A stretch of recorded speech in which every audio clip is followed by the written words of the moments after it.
જૂઠી સામર્થ્ય જીવની જાણીએ જી, પૂરણ સામર્થ્ય પ્રભુની પ્રમાણીએ જી, એહ ભરોસો દ્રઢ ઉરમાં આણીએ જી, વણ તપાસે વળી સિદ્ધ તાણીએ જી, તપાસ વિના ન તાણીએ, જોઈએ જીવ વિચારી વાત, મોટાની મોટ પશાવડે, એમ સમજવું સાક્ષાત,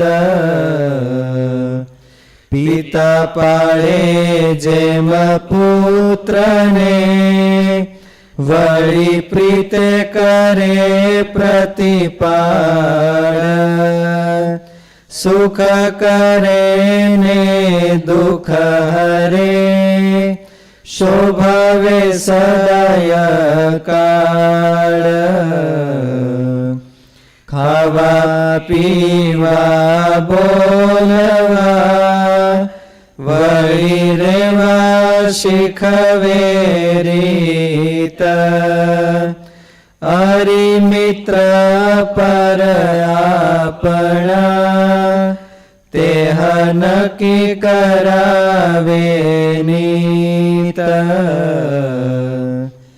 એમ હંમેશા હેત કરે, ફરે બાળકની વાસે વળી, પ્રીતે પાળે પુત્ર જાણી, માત તાત દોયે મળી, બાળપણમાં બહુ પેરે, આવે બની અપરાધ, તોય અવગુણ ન લીએ અર્ભનો, સમજે સુતને અસાધ,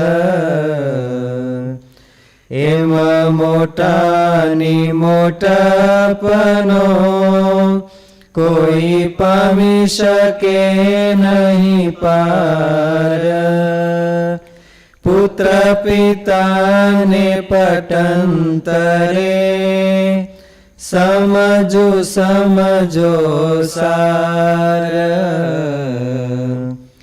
એમ જીવને જગદીશ છે, જનક જનની સમાન, નિષ્કુળાનંદ એહ નવત જે, નિશ્ચય જાણો નિદાન.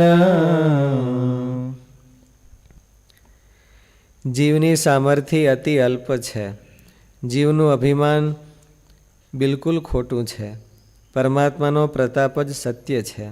એનાથી જ જીવનું શ્રેય શક્ય છે. એવો દ્રઢ વિશ્વાસ ઉરમાં રાખવો. પણ લાંબો વિચાર કર્યા વિના ખોટો અહંકાર કે આગ્રહ ન કરવો.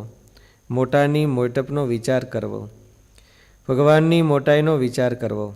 જેમ સંસારમાં બાળકનું મોટા કોને કહેવાય? મોટા કોને કહેવાય? એવું તો ભગવાન બધાથી મોટા છે. એ શું કરવા મોટા છે?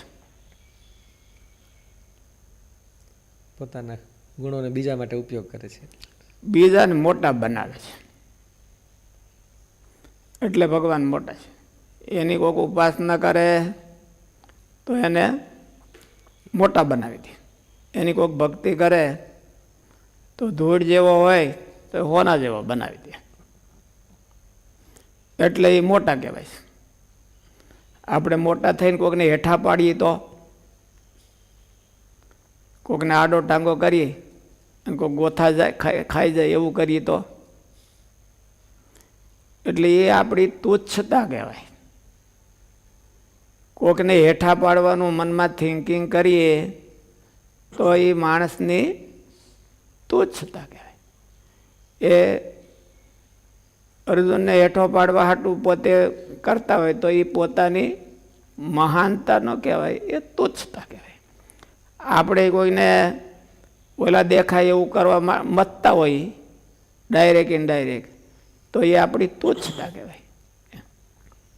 કોકને મહાન બનાવવા આપણે શું કરીએ કે પોતે મહાન બનવા જ બધું કરવાનું.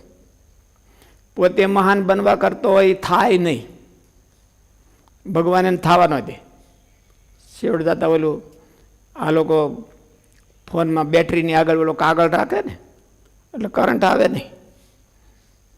એટલે બેટરી ભલે નહીં હોય તો કરંટ ન આવે. એમ ગમે એટલું કરે તો એ કરંટ ન આવે, કારણ કે ઓલો કાગળ આવી ગયો ને આડો. કોકની ઈર્ષા કરતા હોય, કોકને હેઠા પાડવા, કોકને હેરાન કરવા, આડોડાઈ કરતા હોય તો એ કોઈ દી મહાન થાય નહીં. એ એની તુચ્છતા છે. જેટલી હોય એટલી વધારે તુચ્છતા આવે. ગળા સુધી ભરી હોય તો ગળા સુધી તુચ્છ થાય, થોડી ઘણી ભરી હોય તો થોડોક તુચ્છ થાય. મોટો કોણ કહેવાય? નાનાને ટેકો દે, હાલ તું મોટો થાય, એને મોટો બનાવી દે. પોતાના યોગે કરીને એવી વૃત્તિ ન આવે ત્યાં સુધી હલકી વૃત્તિ કહેવાય. અને એ અંદરથી હલકાઈ કહેવાય. એને મોટાઈ ન કહેવાય. સાચી મોટાઈ હોય તો એ તો હામ પડકારે. શ્રી કૃષ્ણ ભગવાન છે એના શત્રુને હોતે પડકારે, એટલે તારે હું જોઈ છે દારૂ ગોળો છો તો તું મારી પાસે લઈ જા, હાલ પછી આપણે એમ. વીર પુરુષો હોય એના હરીફને પડકારે, એ કાંઈ વાંધો નહીં. સારું, તો શું કરવા પડકારે? ઓલાને હેઠો પાડવા કા શું કરવા પડકારે? એને આગળ લાવવા માટે. એને આગળ જવાને હરીફાઈ કરે તો થોડોક એ આગળ જાય, અને આને પરાણે ફોર્સ આવે એટલે આ હોતે આગળ જાય, એટલે સારું થાય, બેન લાભ થાય. પણ કોકને હેઠો પાડવા કરે એની તુચ્છતા કહેવાય, પોતાની તુચ્છતા. શાસ્ત્ર એવું કહે છે. પછી આપણે જેમ કરવું હોય એવું થાય. જીવની સામર્થ્ય અતિ અલ્પ છે. તમારા કરતાં કોઈક સારા વિડીયા બનાવે તો તમને કેમ થાય? તમે બહુ સારા બનાવ્યા એમ કહો કે બીજું કાંઈ કહો કે મારામાંથી ચોરી ગયા એમ કહો? મારામાંથી ચોરી ગયા એમ કહી. સારા બનાવ્યા, બહુ ધન્યવાદ એવું ન કહી. તમે કહેતા હોય છે તો કાંઈ બહુ ખબર નથી મને.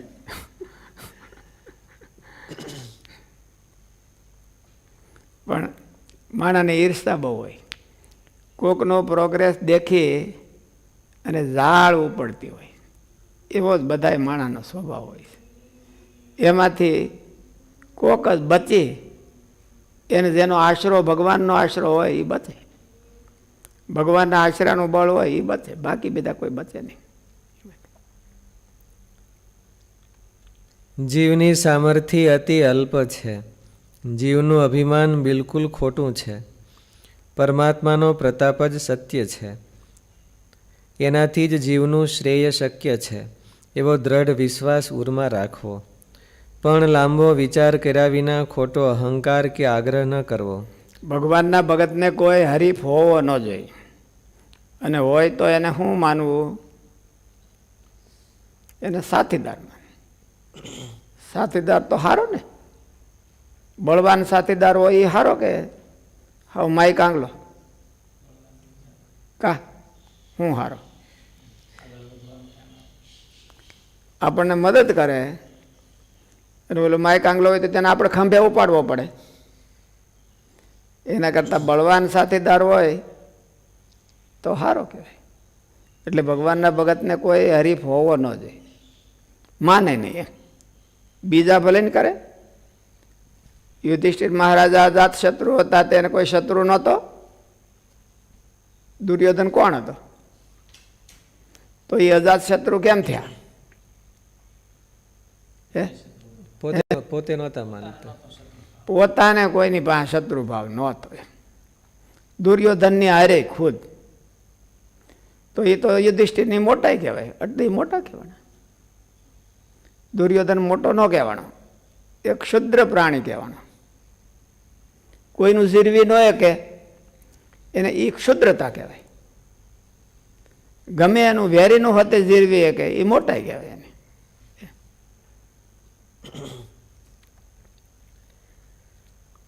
પણ લાંબો વિચાર કર્યા વિના ખોટો અહંકાર કે આગ્રહ ન કરવો, મોટાની મોટપનો વિચાર કરવો, ભગવાનની મોટાઈનો વિચાર કરવો. જેમ સંસારમાં બાળકનું પિતા પાલન કરે છે, હેતથી તેની સર્વ સંભાળ રાખે છે, બાળકને જેમ સુખ થાય અને તમામ દુઃખ દૂર થાય તેમ કરે છે, વળી પોતાનું બાળક સમાજમાં વધારે શોભે તેમ કરાવે છે. તેને માટે ખાવા વાંદરા હોય ને, વાંદરા એ એના ટોળામાં બીજો વાંદરો જન્મ થાય તો એની રક્ષા બહુ કરવી પડે વાંદરીઓને, નકર ઓલો વાંદરો મારી નાખે. શું કરવાનું કે બીજો વાંદરો થાય મારા જેવો, એટલે મારા જેવો કોઈ થાવો જોઈએ નહીં. એને વાંદરા વૃત્તિ કહેવાય. એ વાંદરા વૃત્તિ કહેવાય. કોઈને પોતાને જેવો થવા જ નથી, પોતાથી નીચા રાખે બધા. એટલે વાંદરામાં એટલે માણા વાંદરામાંથી થયા છે, એટલે લગભગ એવું હોય, એવું કહે છે ને, માણા વાંદરામાં જ થયા છે. એટલે મોટે ભાગે માણસો બધા એવું કરતા હોય છે. જેમ સંસારમાં બાળકનું પિતા પાલન કરે છે, હેતથી તેની ભગત હોય એ બીજા કોઈ પોતા જેવો ભગત થાય તો એને પોહાય નહીં. સાધુ હોય અને કોઈ પોતા જેવો બીજો સાધુ થાય તો એને પોહાય નહીં. એટલે આ વાંદરા વૃત્તિ કહેવાય. વાંદરાને જે પોતા જેવો વાંદરો બીજો થાય તો એને નકરી વાંદરીઓ જ થવી જોઈએ, વાંદરો ન થવો જોઈએ. એવી વાંદરાને કોણ જાણે ભગવાને બુદ્ધિ આપી છે, તો એને એવી સેન્સ છે. એટલે એ સેન્સ પાછી વાંદરામાંથી બાયપાસ થઈને આમાં માણસમાં આવી છે.